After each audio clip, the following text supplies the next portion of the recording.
In the practice of being a new beginner, I thought I'd share in this episode some sections from my book Bear. I am excited that I am working towards recording the audio of my book. I know, amazing. So, I thought I'd share this moment with you all and practice reading to you.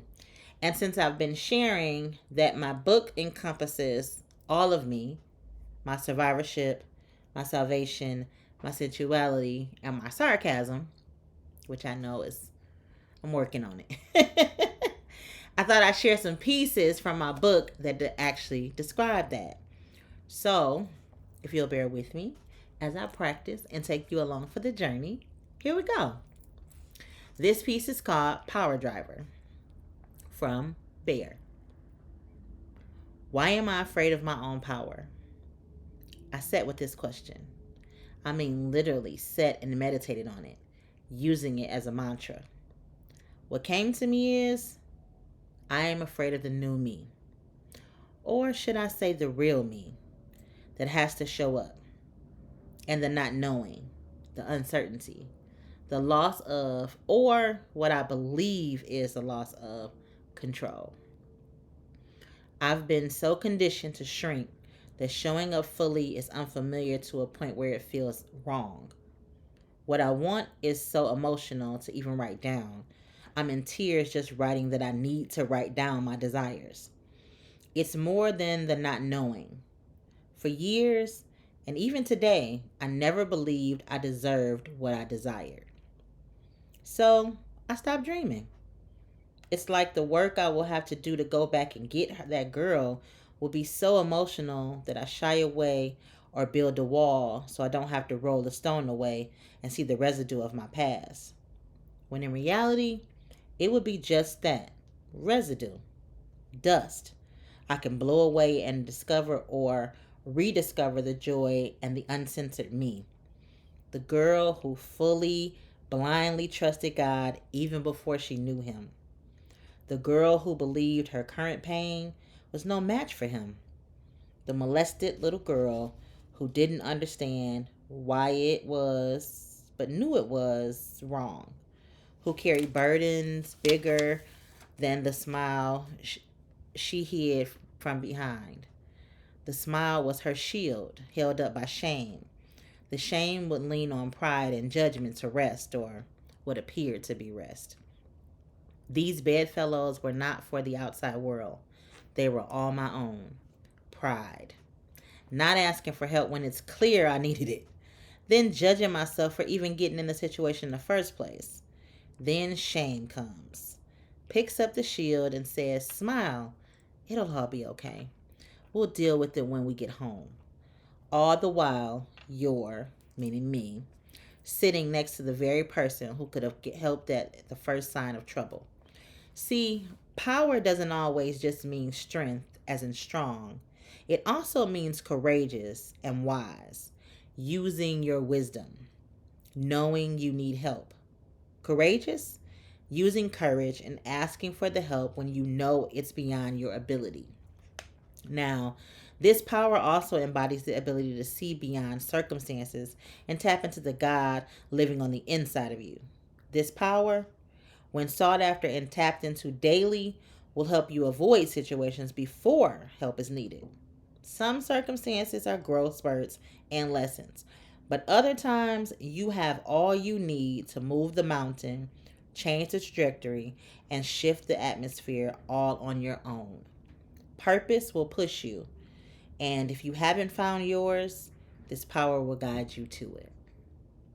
That is Power Driver from Bear, which represents my survivorship. Now, let's move over to salvation. Now, when you hear the title, you're going to be like, why should you use that one for survival? Like I said, they could be intertwined. Survival shift is what this is called. Today, I realize that survival mode is us trying to help God out when He is taking care of our needs, but we think we need to be doing more. He's trying to get us to thriving, but we, most of us, have been conditioned to survive. We just doing what we believe is necessary to gain ground in whatever we are trying to accomplish. If we would stop doing long enough, we would see and hear who he needs and wants us to just be. In that being is the doing. The doing is alignment, aligning his will with our work and purpose in the thing he has called us to. We're no longer striving, which by definition is strenuous. The word says, the blessings of the Lord, it maketh rich, and he addeth no sorrow with it. Proverbs 10 and 22. Rich to me doesn't only mean financially. Rich in life, in family, in experiences, in all things. Sustainable, holistic wealth. Wealth that can only be measured by the person living in it. Your bank account isn't the only marker, nor is it any status symbol you've purchased. This is the thriving era. The moments, the impact you're making in the world, and the relationships you've nurtured over time. Those are the markers you leave on your path that both you and God will look back on as the most memorable, as well as ones to be most proud of. Thriving in and of itself is to be fortunate, successful, and flourishing. This is the abundant life God promises, and I'm going to enjoy it like he intended.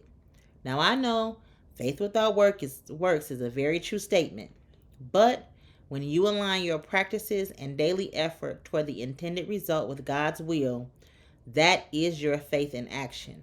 That is the works. That is survival shift from Bear. And that represents my salvation, like working in tandem with God on what he wants me to achieve and accomplish in life and in my relationships.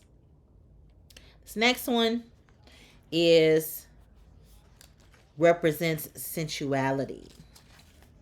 And I know we talked about God and salvation, but romance, intimacy, sensuality, masculinity, all the things is a part of what God intended. So I am going to share this as well. And it's one of my favorite poems that I wrote. And here it is. Mental stimulation. The sight of him was yummy. Some may even say delectable. But when he spoke, I found his words to be hors d'oeuvres from the platter called intellectual. I thought it would be the same lines fed to me by God after God, time after time. But he was unique in his approach. See, he was coming from my mind. Through my ears, he entered my cerebrum. Like a ballerina, the words danced from my eardrum. His dialect penetrated the center of my nervous system, causing me to be suspended in his wisdom. His thought process, ingenious. Damn, he even has goals and aspirations. His conversation gave a girl hope and inspiration. To hold my attention rather than the organ between my thighs, to my surprise, his verbiage stimulated arousal in the one behind my eyes. The diction was a massage to my cerebellum that infused every muscle in my body. We agreed, disagreed, grew, and laughed. Never a dull moment. Nope, no gray matter here. This dialogue had painted a picture of literary elegance. For my cerebral cortex, it did things for me beyond physical sex. As his words hit my medulla oblongata, down to my toes ran a tingly sensation. Our conversation was good. I thought it as mental masturbation. This man's intellect had taken my brain cells on a fantasy frenzy, and by the time it was over, my brain wasn't the only thing that needed to be washed. That is mental stimulation in Bear. I love that poem. I am a sapiosexual, if you cannot tell. And that is why I love that poem. The last piece that I am going to share from my sarcasm and a little fun to close it out is called Clearance Jack. A play on the clearance rack. I hope you enjoy it, and I hope you have enjoyed these pieces as we close out this impromptu book reading and audio practice. This piece is called Clearance Jack. Let's have a little fun. You thought I would wait on you? Like a rain check? You thought you could return with your discounted love? Well, you missed the target. I got smart. Like Kmart, I shut down. Like Walmart's always low prices, so were your standards. Fortunately for me, I've raised mine. Like taxes, it's guaranteed. No more games. I took a note from Toys R Us. Like Bergdorf, I want a good man. I had a little talk with Jesus, and he opened his Foot Locker and shared Victoria's Secrets. He said, as women, we need to use our lids. Our love is lush, aromatic, and cleansing. Navigating love can be an adventure, like the Amazon. But always remember, we're prime. Hellsberg diamonds ain't got nothing on far above rubies. One of a kind, like Merci Cadeau. Like IKEA, he helped me put it all together. I'm not returning to play it against sports. Not visiting Priscilla's, but I am vibrating higher. Thanks to the ultimate lens crafters, my vision works. I don't know if he's one of America's best, but as long as he doesn't act Forever 21, focuses less on God's world and more on God's word, I can handle the lows, and long as he takes care of home. We'll be woven together like Joanne's fabrics. Despite what Eve did with that apple, you're just an X, and like TJ, I'm the max. Are we clear? Like Gucci, I'm done with you. And that is Clearance Jack. And that wraps this episode. And I hope that you all enjoyed it. If you do not have a copy of Bear, please get you one. You can get one everywhere books are sold, or directly at my website to get a signed copy at NicoleNelson.com. That is NiccOlenelson.com today and get a signed copy. But as I stated, they are available everywhere books are sold. Yes, Amazon, Barnes & Noble, Books A Million, everywhere books are sold. If you go in store, they are print on demand, so they would have to order the book and have it shipped to your address or the store.